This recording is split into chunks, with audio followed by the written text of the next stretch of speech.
Le paysan ignorant refuse de quitter sa terre devant le roi sans savoir qui il est. Le soleil de Juillet-Cognac chauffait déjà la plaine de Jarnac. Les cigales rythmaient la lenteur de la matinée, et la poussière soulevée par les sabots des chevaux flottait comme un voile doré. Jean, paysan bourru au visage tanné par le soleil et les mains labourées par la terre, ignorait superbement l'agitation qui gagnait les chemins alentours. Il était courbé sur son champ de blé, inspectant les épis avec une attention méticuleuse. Cette récolte, il l'espérait, serait meilleure que la précédente, assez du moins pour payer les taxes au seigneur et nourrir sa famille jusqu'à l'hiver. Soudain, le silence relatif de la campagne fut déchiré par le son clair et impérieux d'une trompette. Jean releva la tête, fronçant les sourcils sous son chapeau de paille usé. D'ordinaire, seules les annonces du collecteur d'impôts étaient précédées d'un tel fracas, mais cette fois, il y avait quelque chose de différent, une solennité inhabituelle dans le son. Bientôt, une troupe de cavaliers apparut au loin, serpentant le chemin de terre qui menait à son champ. Leurs uniformes rouges et bleus flamboyaient sous le soleil, et les armoiries brillantes sur leur poitrine indiquaient qu'il s'agissait de la garde royale.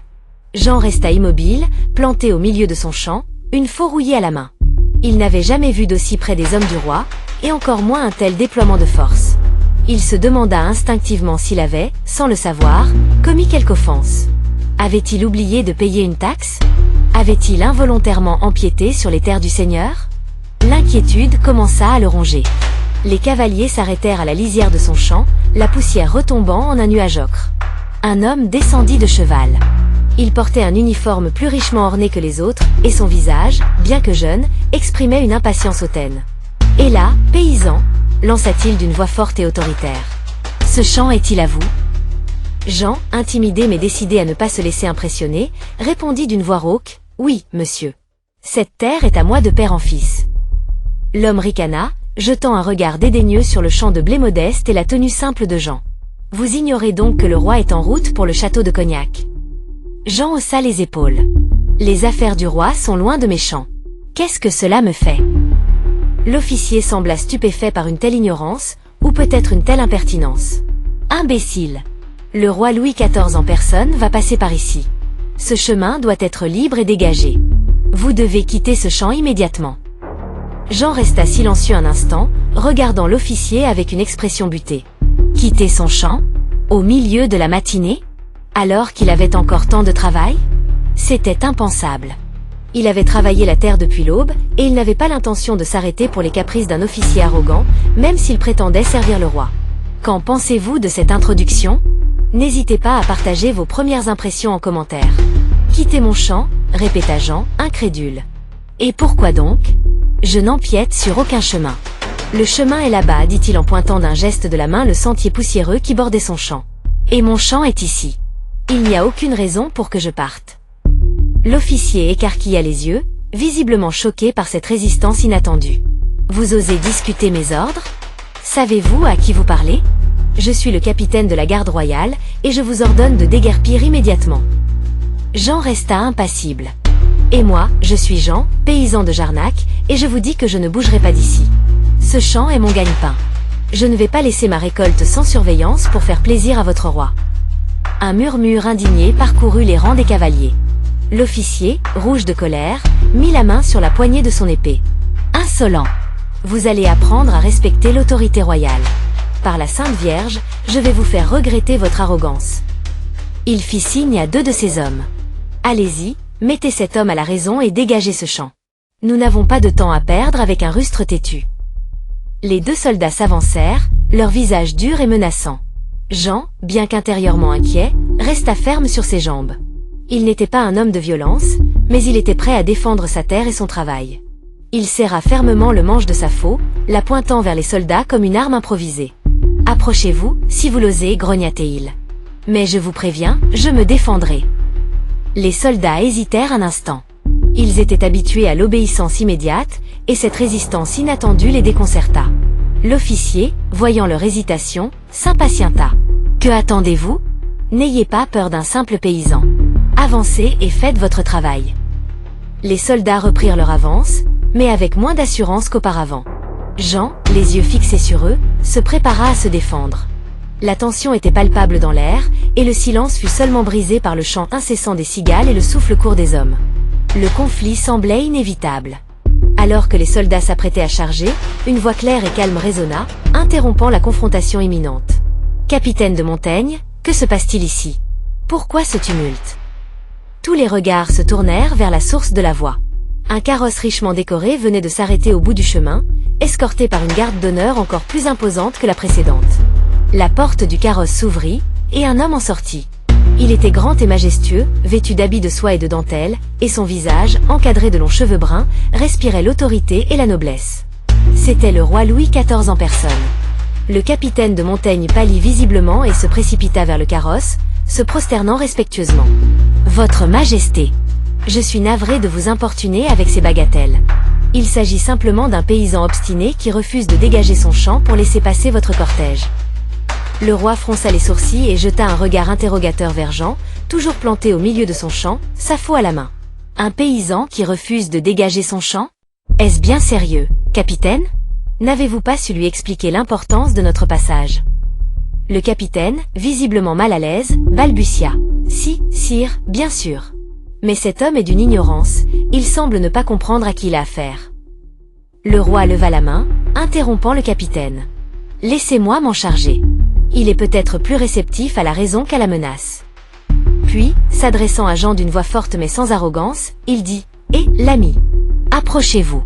Je voudrais vous parler. » Jean hésita un instant. Il était intimidé par la présence du roi, mais il sentait aussi une lueur de curiosité. Après tout, il n'avait jamais été aussi près d'un monarque. Laissant sa faux dans le champ, il s'avança lentement vers le carrosse, gardant un œil méfiant sur les soldats qui l'entouraient. « Que pensez-vous de l'évolution de la situation? Dites-le moi en commentaire. » Jean s'approcha du carrosse avec prudence, s'arrêtant à quelques pas du roi. Il ôta son chapeau de paille, le tordant nerveusement entre ses mains.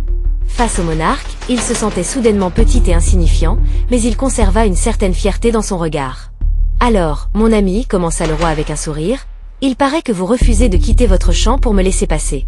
Est-ce bien exact? » Jean, surpris par le ton affable du roi, répondit d'une voix plus assurée. « Sire, je ne refuse rien au roi. Mais ce champ est ma vie. Je travaille dur pour le faire produire, et je ne peux pas me permettre de perdre du temps à cause d'un caprice. » Le roi haussa un sourcil, amusé. « Un caprice, dites-vous?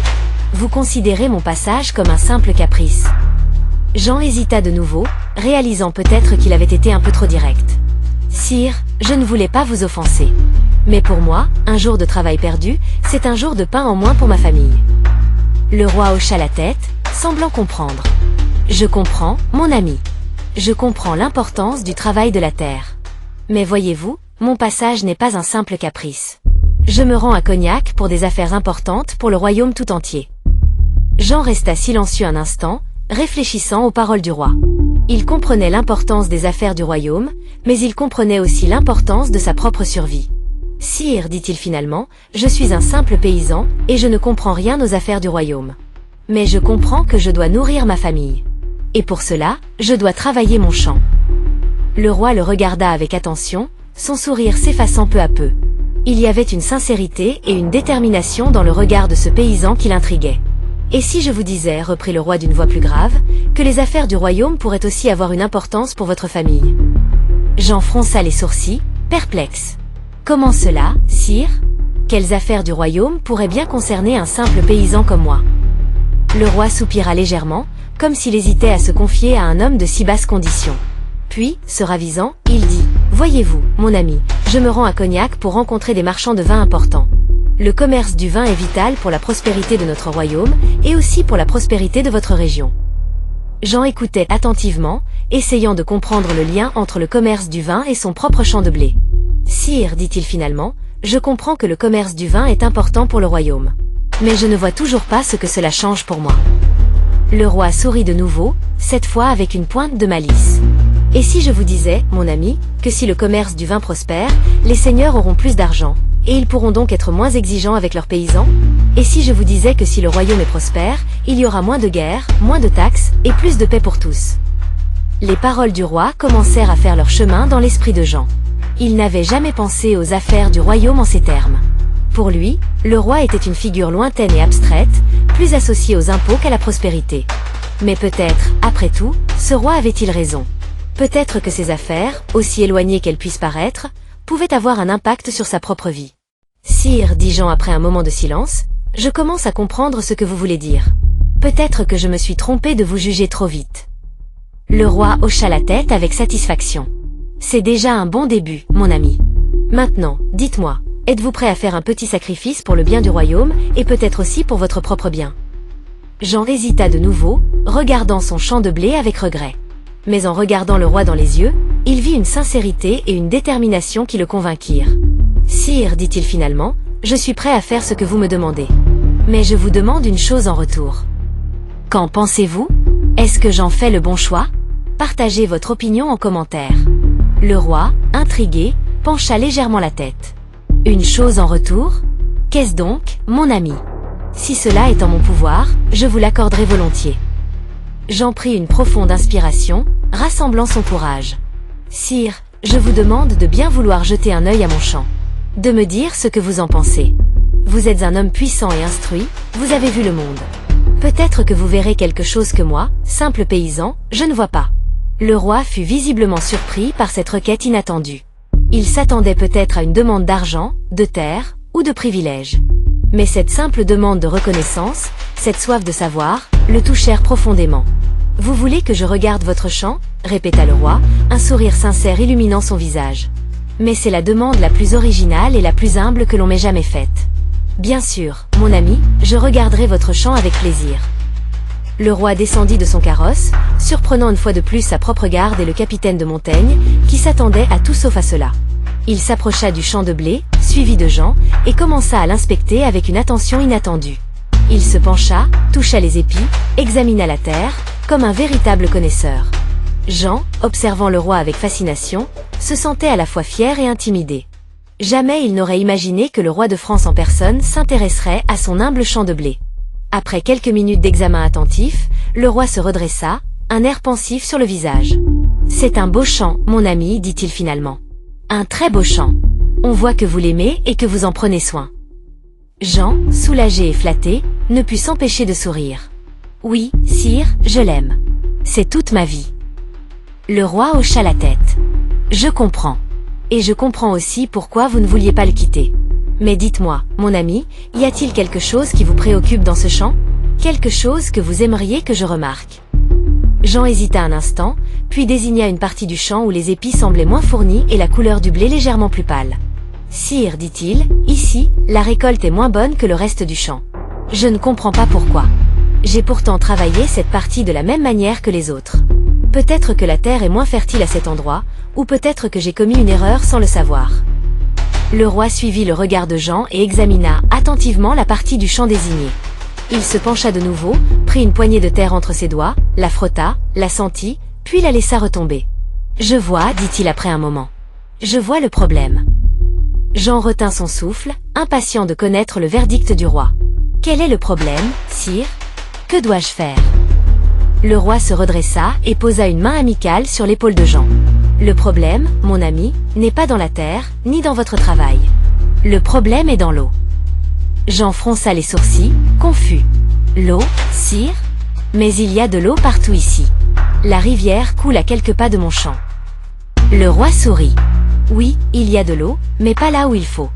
Voyez-vous, expliqua le roi en pointant du doigt une légère dépression dans le terrain, à la limite de la partie moins fertile du champ, l'eau de pluie a tendance à stagner ici. La terre est trop compacte à cet endroit, et l'eau ne s'infiltre pas correctement. Du coup, les racines du blé sont asphyxiées, et la récolte en souffre. » Jean écoutait attentivement, les yeux grands ouverts. Il n'avait jamais pensé à ce problème d'eau stagnante.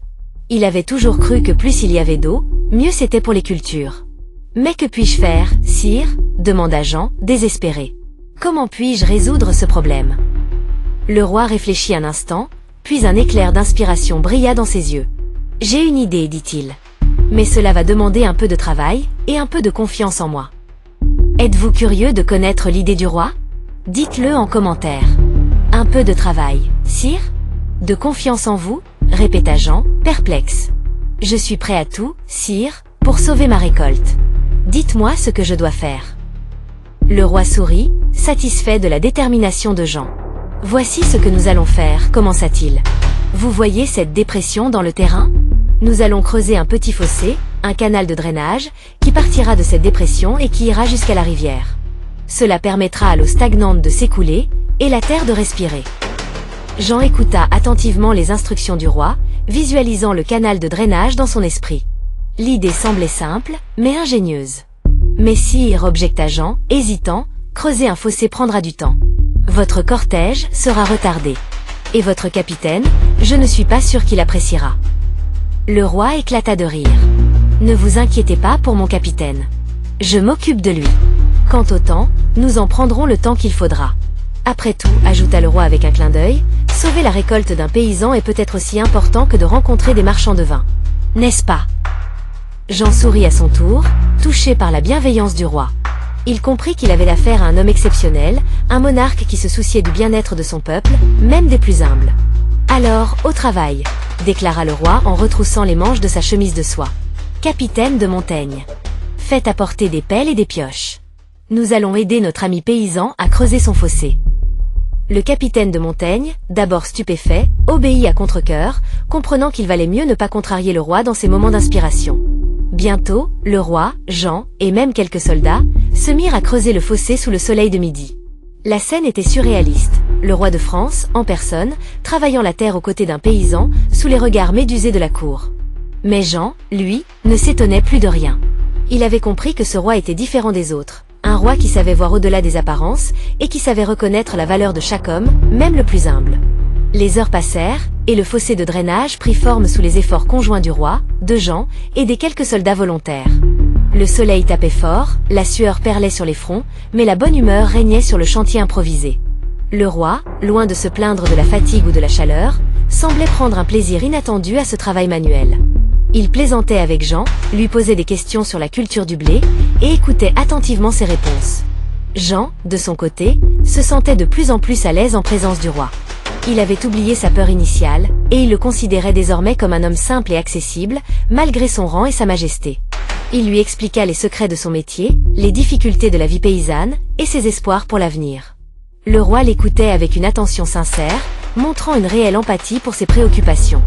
Enfin, après de longues heures de labeur, le fossé fut terminé. L'eau stagnante commença à s'écouler lentement vers la rivière, laissant apparaître une terre plus saine et plus aérée. Le roi, essuyant la sueur de son front, contempla son œuvre avec satisfaction. « Voilà, mon ami, dit-il à Jean, le travail est fait.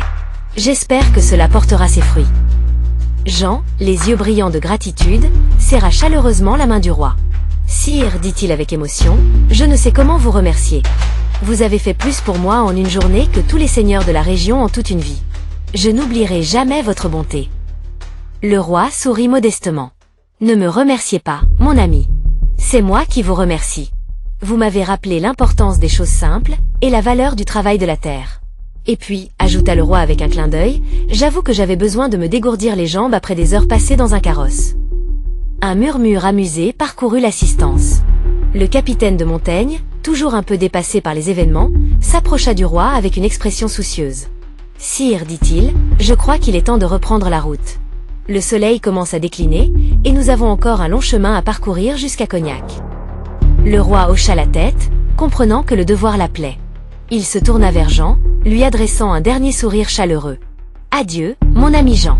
J'espère que votre récolte sera abondante, grâce à notre petit travail d'équipe. Et n'oubliez jamais, ajouta le roi avec un ton plus solennel, même le plus humble des hommes peut avoir quelque chose à apprendre au plus grand des rois. » Jean s'inclina respectueusement, le cœur rempli d'admiration et de reconnaissance. « Adieu, sire. Et merci encore. Je me souviendrai toujours de votre leçon. » Le roi remonta dans son carrosse, et le cortège royal se remit en route, laissant Jean seul au milieu de son champ, contemplant le fossé de drainage qu'ils venaient de creuser ensemble. Le soleil couchant embrasait le ciel de couleurs flamboyantes, et le chant des cigales semblait plus mélodieux que jamais. Jean savait qu'il venait de vivre une journée exceptionnelle, une journée qui changerait sa vie à jamais. Il avait rencontré le roi, il avait travaillé à ses côtés, et il avait appris une leçon inestimable. Ne jamais juger les gens sur les apparences, et toujours être prêt à reconnaître la valeur de chaque être humain, quel que soit son rang ou sa condition. Quelques mois plus tard, au moment de la récolte, Jean constata avec joie que la partie de son champ où ils avaient creusé le fossé était désormais aussi fertile que le reste. Le blé était abondant et doré, et la récolte fut la meilleure qu'il ait jamais connue. Jean sut que le roi avait tenu sa promesse, et que son intervention avait sauvé sa famille de la misère. Et chaque fois qu'il regardait son champ, il se souvenait de cette journée extraordinaire, où un simple paysan avait refusé de quitter sa terre devant le roi, sans savoir qui il était, et où le roi, en retour, lui avait offert une leçon d'humilité et de sagesse qu'il n'oublierait jamais. Quelle partie de l'histoire vous a le plus marqué? N'hésitez pas à partager vos réflexions en commentaire.